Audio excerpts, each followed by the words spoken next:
Hello everyone, myself Pawan Suranshi and today's date is 23rd September. Today we will discuss about the topic of memory allocation in Java.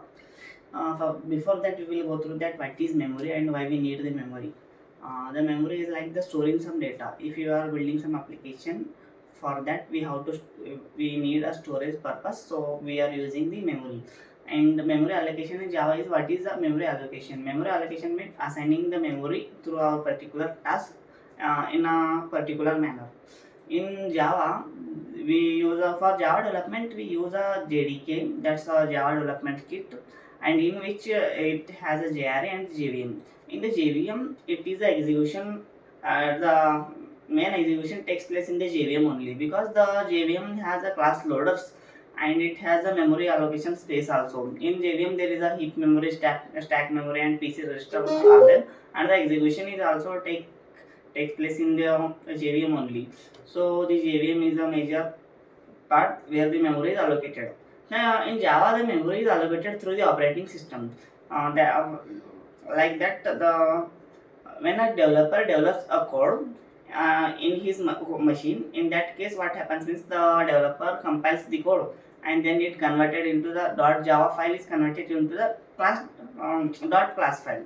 The first the developer developing the code in the .java file, then after the code is compiled and converted into the .class file. So that the .class file, what happens, the .class files is there, the .class file is copied and pasted into this drive. The drive means it's a server side approach only. Now we will see about the server side where we can allocate the memory and we can request the memory for the memory to the operating system. Where the code is when the code is pasted in the drive at server side, in that case what happens, when we have to, when we are the users, when we request some data, for we are having some site and we are requesting for the login ID and password. In that case what happens, when we click on the login button, some one HTTP request is go through the server side. In that case the JVM is activated and the JVM is request. First of all, the JVM goes through the operating system and request the operating system for the some space. In that case the operating system allocates some such a criteria that it calculates the space and it provides. In that case what happens, the JVM is having the class loaders. The class loaders go through the drive and takes all the packages and bundles of the files and take it and place it into the method area. The JVM is used JVM is used the RAM, that for the memory allocation it use RAM, because when a user using some language, means he needs some faster going through and it doesn't be delayed in the data. So that what happens, the drive is slow, then the RAM, so the class loaders loads the all the files and bundles in the drive and take it into the RAM. RAM, there is a small space is considered small space is allocated for the method area, and then in the method area it placed all the files. Then what happens when the HTTP request comes? In that case, there are some threads in the what JVM, and the threads go through the files and take the data and it executes. And then for the execution purpose, we have to build objects, and in that case the threads build some objects, and in the object is generated into the heap memory, and the threads stay one place only. The threads comes and place in one place only, and it orders that or requests, it calls the main function and execute it, and next one by one what are the things required, it calls all the functions and it executes one by one. In that case, if some files are there, and in that case we have to require the object.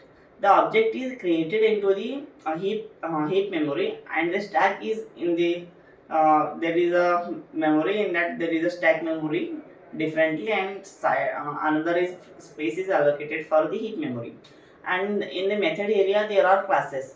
The class, what is the class? The class is the blueprint of the object, because and the object is instance of class. Class is a logical entity and the object is a physical entity, because the class acquires small space and object requires the more spaces. When we sends the HTTP request to the server, in that case how many requests are we are sending? In that case, every time a new thread is generated, and every time multiple objects are created and multiple stacks are created. But after the uses, the stacks and objects are removed from the by the garbage collector. In that case, what happens means the the heap memory is having the object. First of all, the thread comes and is placed at one place, and it creates the object. And in object, the object is having some address of the class. In that case, the thread go through the address and go through the class and copy the method and take into the stack. And in that this manner the code will execute.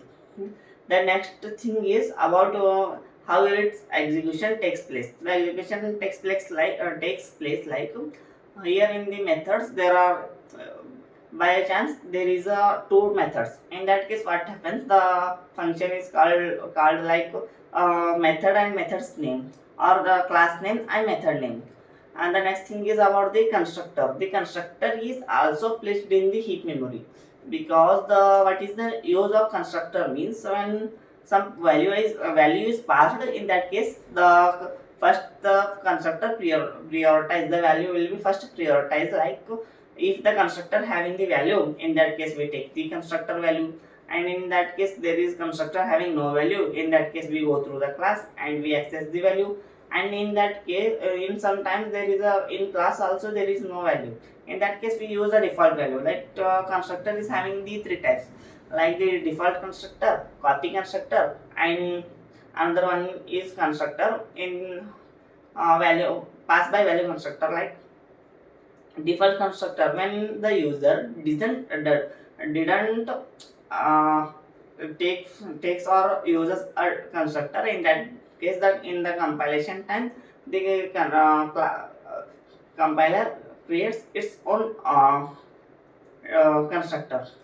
This in this scenario the memory is allocated in the Java. That when the JVM go through the operating system and request for the memory, it provides some size of memory. In that case, the JVM is allocates the memory.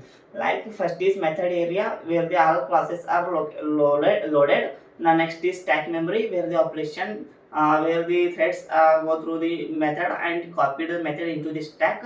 Stack is a first in last out approach. For example, we are taking a program like we are first taking a main function and run it. In that case, next there is a m1 and m2 two functions are there. In that case, we call the m1 function and execute it. Next we take the threads or take the m2 function, execute it, and the m2 function let exited, and then m1 function exited, then last the main function exited, because the main comes first and goes last. It's for the stack like come first in and last out.